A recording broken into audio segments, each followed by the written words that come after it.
আমরা যেন আল্লাহর কোন একটা নিয়ামতেরও নাশুকরি না করি, এই ভয়টা যেন আমাদের অন্তরে থাকে। যদি মানুষের মনে এইটুকু ভয় থাকে, তাহলে এই মানুষের দ্বারা নিজের হক, পরিবারের হক, প্রতিবেশীর হক, আপনজনের হক, দুনিয়াবাসীর হক এবং সৃষ্টির কারোই হক নষ্ট হবে না। আর এই একটা জায়গার যদি কমতি থাকে, আল্লাহর ভয়, তাহলে এই মানুষ দুনিয়ায় যে কোনো অপকর্ম করতে পারে, পরিণতি তারপরে, কিন্তু অপকর্ম সে করে ফেলবে। আর আল্লাহর এটি ইচ্ছা নয় যে মানুষ যদি অপকর্ম করতে চায়, তা আল্লাহ জোর করে তাকে ওইটা থেকে ফিরায় রাখবেন না। হি উইল পারমিট দেম, তুমি করো, কিন্তু তোমার জন্য এই কনসিকুয়েন্স অপেক্ষা করছে, এটা তোমাকে ফেস করতে হবে, দুনিয়া আখেরাত।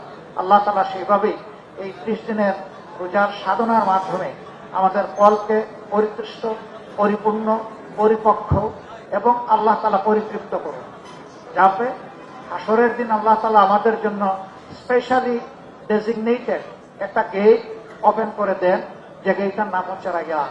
এটা দিয়ে শুধু রোজাদাররাই প্রবেশ করবে। আল্লাহ আমাদেরকে কবুল করুন।